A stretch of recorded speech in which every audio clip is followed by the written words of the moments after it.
ও আদুরি। বড় বউ ময়না ছিল খুব সৎ ও পরিশ্রমী, আর ছোট বউ আদুরি ছিল যেমন অলস তেমন হিংসুটে। বড় বউয়ের এক সন্তান ছিল, এদিকে ছোট বউ আদুরি ছিল নিঃসন্তান।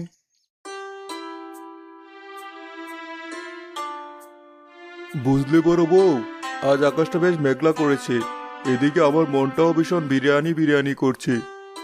বিরিয়ানি? আমি তো ঘরে ঢোকার আগেই কেমন বিরিয়ানি বিরিয়ানি গন্ধ পাচ্ছি। শোনো আমার মেয়ের কথা, বিরিয়ানি রান্না করার আগে নাকি সে বিরিয়ানি গন্ধ পেয়েছে। দেখতে হবে না মেয়ে কার, যেমন বাপ তার তেমন মেয়ে। তোমরা দুজনেই তো বিরিয়ানি খুব পছন্দ করো। তা যা বলেছো বড় বউ, আজ তুমি সুন্দর করে চিকেন বিরিয়ানি রান্না করো। তোমার হাতের চিকেন বিরিয়ানি সেই স্বাদ, ছোট বউকে দিয়ে তো আর কোনো কাজ হয় না। রোজ রোজ আমার পেছনে না লাগলে তোমার হয় না?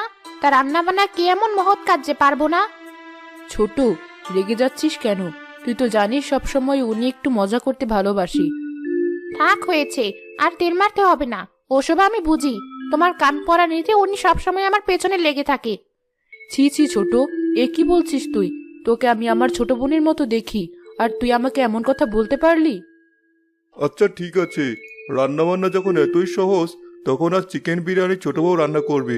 বড় বউ, তোমাকে আজ রান্না বান্না করার দরকার নেই, আজ তুমি বিশ্রাম নাও। কি মজা, আজ ছোট মায়ের হাতের বিরিয়ানি খাবো। খাওয়াচ্ছি তোদের আমার হাতের বিরিয়ানি, আমিও কম না। তোরা 12 হলে আমিও 16। এবার কি করব? আমি তো বিরিয়ানি রান্না করতেই জানি না, সেখানে চিকেন বিরিয়ানি। রান্না না করতে পারলে তো আমার সম্মান থাকবে না। দূর, আর ভালো লাগে না। ছোট মা, তাড়াতাড়ি রান্না করো, আমার যে আর তর সইছে না। দাঁড়া মা, করবো তো রান্না, এত অধৈর্য হচ্ছিস কেন?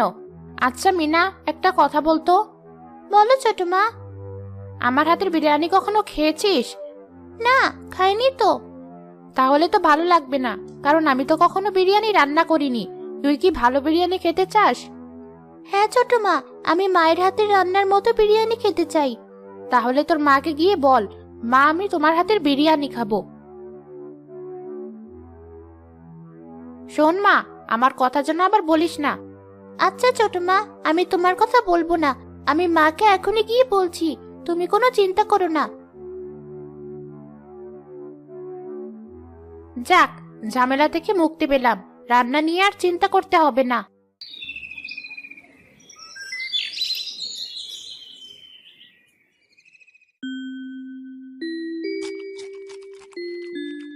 আহ, কি স্বাদ! ছোট বউ তো দারুণ রান্না শিখে গেছে।